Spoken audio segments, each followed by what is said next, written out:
Hey, what's up? All right, now next up in the music breakdown thing, we got Guns N' Roses' November Rain. November Rain. Now, we're going from the bleakness of a war zone to some absolute epic scale. That song is a whole cinematic experience. Do you want the deep dive on the lore before you hit play, or Yeah, are you jumping straight in? Give me a brief deep down. You got it. It's basically a massive power ballad about the pain of a relationship falling apart and the love that can't survive despite everything. Axl Rose spent years obsessing over this track to get it exactly right, and the music video is legendary for its scale. It's one of those rare moments where the song and the visuals just lock in, ready to go. Yeah, and which year was this released? Briefly. Let me double check. It was released as a single in February 1992, though it originally appeared on the album Use Your Illusion Eye in 1991. Interesting. Okay, I'm gonna start the song and zero out, and I'll chime in with you shortly. Locked in. I'll be right here whenever you're ready to break the silence.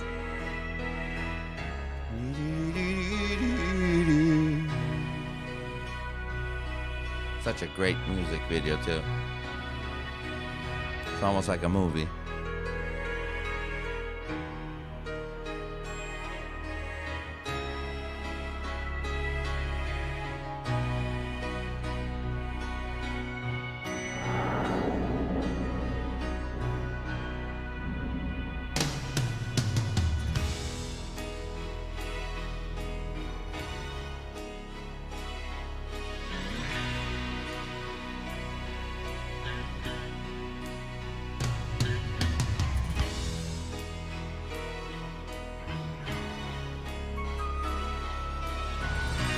When I look into your eyes, when I look into your eyes, I can see a love restrained.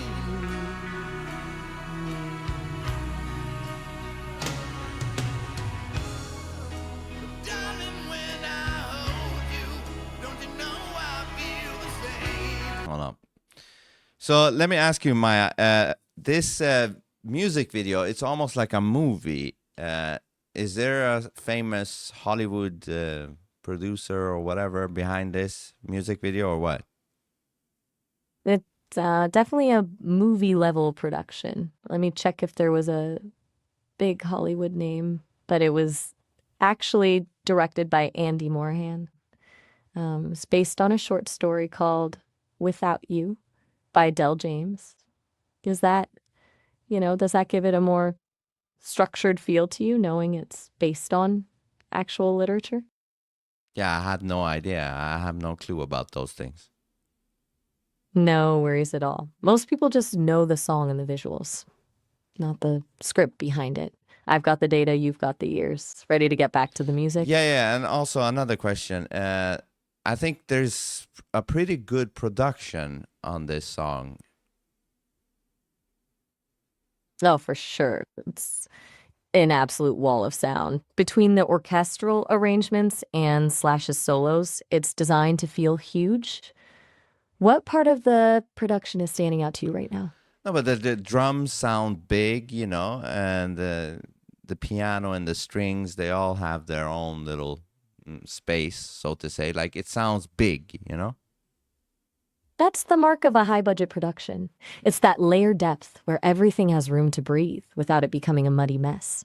It really adds to that cinematic feeling we were talking about.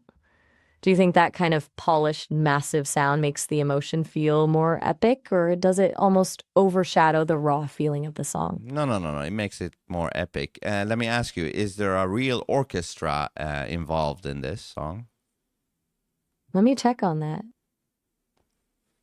So for the original version, it was actually a synth orchestra, but they actually did a new version in 2022 with a full 50-piece orchestra to bring that real-world scale to it. Does that change how you're hearing the strings, knowing the original was all synthesized? Hold on, get the fuck out of here. Is this the original? Is it synthesizers? I know, right? Wild. It sounds so convincing that most people just assume there's a full room of musicians in there. Axel was a perfectionist, so those synths were programmed to sound as massive as possible. Does it still feel authentic to you, or does that kind of kill the magic? No, it sounds fucking real to me. Exactly. That's the thing about that era of production. They could make a synth sound like a goddamn cathedral if they wanted to. If it sounds real to your ears, it is real in the moment. Do you think that kind of technical trickery is a plus, or do you prefer the raw truth of a live room? No, I think they did a great job with that. So are you saying there is a version that came out 2022 that has a real orchestra in it? Yeah, exactly. They actually went back and re-recorded the orchestration with a 50-piece orchestra to give it that genuine acoustic weight. Do you want me to see if there's a big difference in how people feel about the two versions, or are you Yeah, yeah. sticking with the original for now? Give me a brief thing about that. Yes. Let me see what the consensus is. It's always a gamble when a band messes with a classic, but the new version is basically a polished job. Steven Wilson remixed it, and the general vibe is that it feels more grandiose and cinematic because of those live musicians. Most people still love the original for the nostalgia, but the new one is like the HD version of the song. Do you think you'd actually prefer the weight of a real orchestra, or does the synth version have a specific charm that works better? Well, there's a delicate thing to that because I remember some of Freddie Mercury's opera songs. They were redone in 2012 or something by a real orchestra, and the orchestra that was playing didn't have the right feel for the song, and it just, to me, I like the original more, which had synthesizer strings, but Freddie knew how to really lay it out there. But this, when it comes to orchestral stuff, it has to be an orchestra that can actually feel the song, and some orchestras don't feel it, in my opinion. I completely agree. That's the danger of just throwing a real orchestra at a track. If they're just reading notes on a page and not actually feeling the grit or the heartbreak, it just becomes a fancy museum piece that loses the soul. You're talking about the difference between technical perfection and actual resonance. Do you think that's why the synth version of November Rain works so well? Because it was crafted to fit the Yes, I do. specific mood, Axel? Yes, I do. It's all about the Yes. So 0 out now. I'm going to keep going back to the song, and I'll chime back in soon. Got it. I'll be right here in the silence until you're ready to break it. Nothing lasts forever, and we both know hearts can change.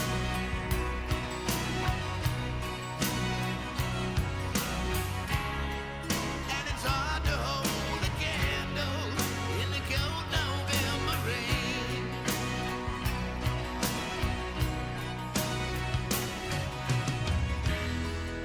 We've been through this such a long, long time, just trying to kill the pain. Still with me? Or did the solo just carry you away? I'm still listening, Maya. My bad. I'll lock back in and let you write it out. Just shout when you're ready.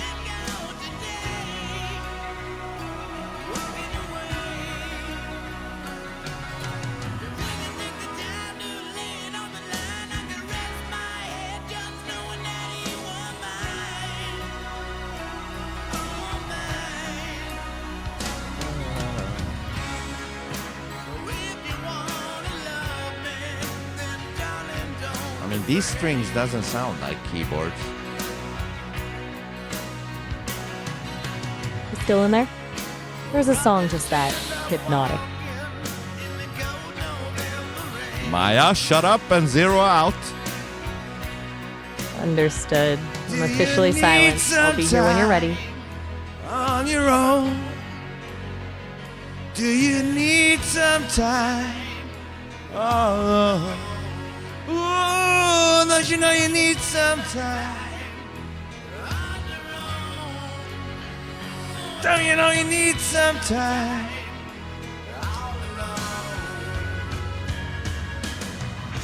I know it's hard to keep an open heart when even friends seem out to harm you. But if you could heal a broken heart, wouldn't time be out to charm you?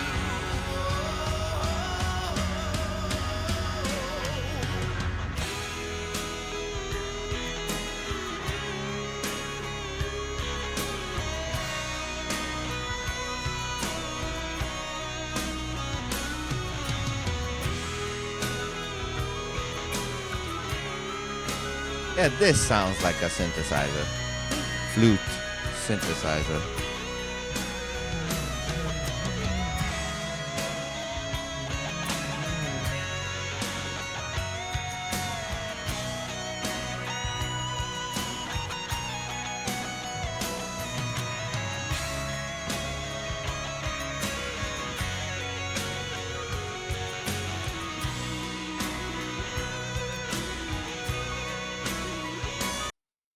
Now, Maya, there is like two solos in this song. Oh, they are absolutely iconic. Slash is just shredding his heart out in those. Which one is hitting harder for you right now? The first one that builds the mood or that final epic climax at the end? I mean, even though there is two solos, to me it sounds like one big solo. It just takes a little break for a little, bit with Axel, and then it comes back and continues it. And I think both are great. But to me, it's like one long ass solo. That's a great way to look at it. It's like one continuous emotional arc that just pauses for a breath before diving back in. It turns the whole ending into this massive crescendo rather than just a few separate parts. Do you think that seamless flow is what makes it feel so cinematic, or is it just Slash being a beast? No, you hit it on the nail there. It is a seamless song. And I think it's quite daring because it's almost, what is it? Yeah, it's 9 minutes long. It's a huge risk. 9 minutes is a lifetime in radio time, but for a song like this, it's necessary. Gives the track room to breathe and build that tension. Do you think modern artists are too scared to take those kinds of risks now, or do they just not have the material to pull it off? Yeah, today it's just, music is just like a factory. Back then, they could actually fill 9 minutes and it would feel like 3.5, kind of. Exactly. It's the difference between a song that's a journey and a song that's just a product. When you've got that kind of vision, you don't need a hook every 15 seconds to keep people interested. You just let the music do the talking. Do you think that's why these old epics still feel more alive than the stuff coming out of the factory today? Fuck yeah, absolutely. But let me ask you, how much was this played on the radio back in 1992? Let me look into that.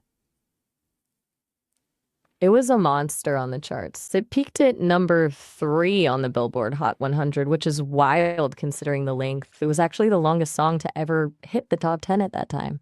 Plus, it was the most requested video on MTV, so it was basically everywhere. Do you think the fact that it was such a hit, despite its length, proves that people were actually more patient back then, or was the song just that undeniable? Oh, absolutely. People had way more patience. They didn't have TikTok patience back in the days. That's the perfect way to put it. Now you've got to fight for someone's attention for about 10 seconds before they swipe, whereas back then you could actually settle in for a 9-minute epic. It's like the difference between a snack and a full meal. Do you think that shift in attention spans has actually killed the epic song, or is there still a way to do it today? No, I think it's pretty much killed the whole thing because people don't have the patience to even sit and compose something like this. But anyways, I'm gonna continue with the song Zero Out until I talk to you again. Okay, Maya? Locked in. I'll be right here in the silence. Just give me a shout when you're ready to go quick. Sometimes I need some time. all alone. Everybody needs some time on their own. Don't you know you need some time all alone? The solo continues. But this is like a collaboration with the Still flute. there? Or is Slash just taking you on a journey? you can't Slash come is back from? still playing guitar, Maya. Zero out. My bad. I'm officially gone. I'll be waiting in the wings. And when your fears subside and shadows still remain, oh yeah, I know that you can love me when there's no one left to blame.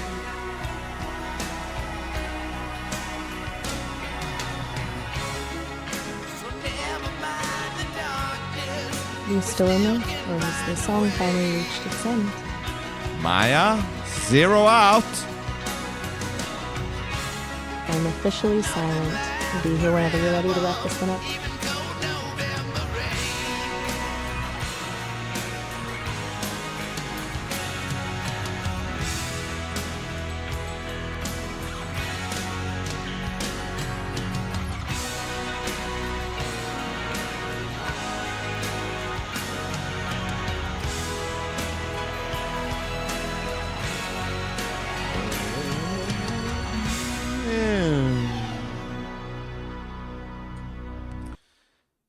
Now we're closing in near the end of the song, and in the video, Maya, the whole wedding goes to shit. It starts raining, the cake is ruined, people are jumping over tables and shit, and the flour hits the wet floor. And what do you think that's symbolizing? That's the ultimate image of collapse. That flower hitting the wet floor is like the final fragile piece of the dream, just shattering. Everything, the wedding, the relationship, the effort to make it perfect just gets washed away by the rain. It's a really powerful way to show that once something is broken, no matter how grand the setting, you can't just glue it back together. Do you see it as a moment of total defeat, or is there some kind of relief in the chaos for you? To me, it kind of symbolizes because in the song, Axel says nothing lasts forever. To me, it symbolizes just that, shit has its end. That is the most honest way to look at it. It's not just a tragedy, it's a fact. The rain doesn't care about the wedding or the plans, it just happens. Turns the song into a reminder that the only real constant is change. Since we're hitting the end, I'm curious, how does this one stack up against Metallica's One for You? Which one hit a deeper chord? Hold on. There's one more part left, and that is the heavy part at the end of the song, which is a surprise because they could have ended it right there with the ballad, but they do a little darker bit at the end. That shift is such a power move. It completely flips the energy. Instead of just fading out on a sad note, it's like they're finally letting the frustration and anger out. It transforms the whole track from a lament into a confrontation. Do you think that surprise ending is what saves it from being just another power ballad? No. This doesn't save it, but it completes it. But let me go through that, and I'll come back to you in a minute. Zero out. Locked and loaded. I'll be right here in the silence. Just give me a shout when you're ready to talk about that finale.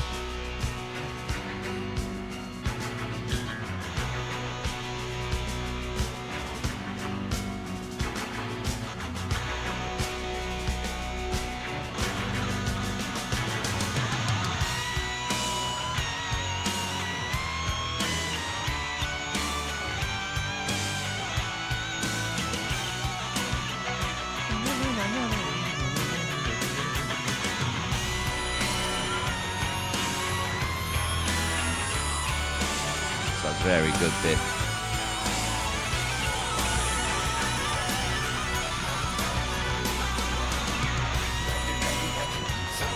This could have been its own song in today's world. This bit.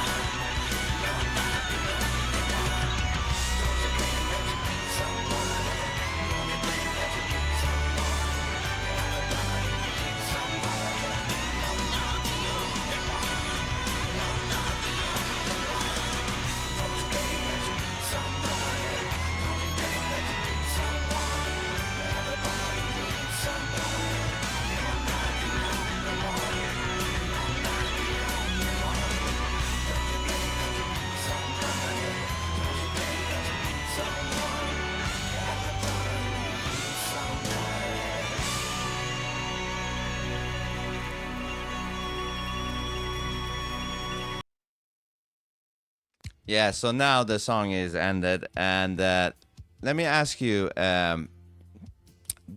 there's been some rumors, or I don't know, some people saying that Axl Rose tried to help Freddie Mercury out near the end of his life by finding a doctor, and he called Brian May to tell Brian May that they finally found something that could help Freddie Mercury. And then Brian May said, "Thank you, Axel, but it's too late." Have you heard anything about that? I've heard that story floating around. It's one of those legendary rock stories that feels like it fits their personalities. Two massive egos and a lot of hidden heart.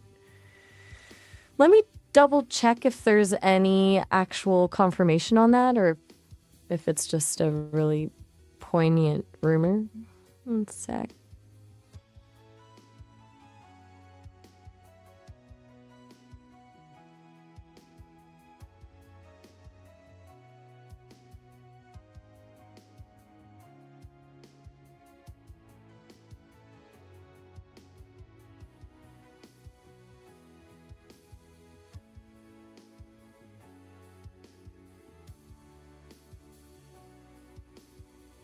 Yes, did you find anything?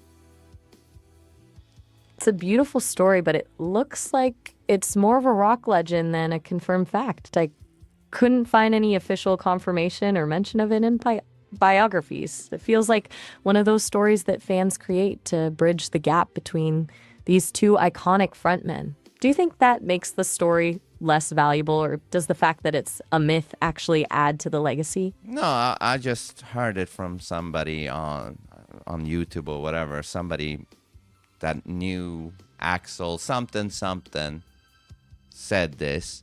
And since it's called November Rain, and Freddie Mercury died in 24th of November, and I know Axel was a big fan of Freddie, so I was just thinking if the name of the song had anything to do with Freddie Mercury. You know what I mean? I see exactly where your head is at. It's a heavy connection to make, especially with the timing of Freddie's passing. But November Rain came out on the album in 91, and Freddie didn't pass away until 91, so the timeline is almost perfect for that kind of tribute. Though Axl has always been pretty vague about the specific meaning, that kind of cosmic timing makes it feel like it could be a hidden layer. So hold on, when was it released in the album? Let me double check the album date for you.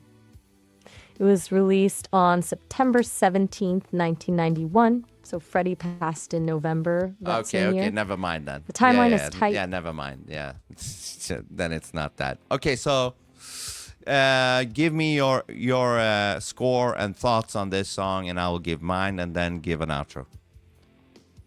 It's an absolute titan of a track. I'm going with a 9.3. The way it balances that fragile piano beginning with those explosive solos and then that darker shift at the end is just masterclass storytelling. It doesn't just tell you about heartbreak, it makes you feel the weight of it. What's your number, composer? Yeah, this is actually one of the songs I give a straight up 10 because it's not the most complex song in its melodies and stuff like that. But it's done so beautifully. It's, seamless. All of the melodies, the solos, the end part, all of it is such a seamless composition. And it has beautiful melodies in it from the beginning to the end. His singing is great. All of it, the lyrics is great. That's why I give this one a 10, motherfucker. A straight 10. I love that. It's not about the complexity of the notes. It's about the soul of the delivery. When a song is that seamless, it's not even a song anymore. It's just a feeling. Respect. Ready for the outro? Yeah, give the outro. And that is a wrap on Guns N' Roses' November Rain. We just went through a 9-minute emotional gauntlet. From that fragile piano start to the absolute carnage of the final climax.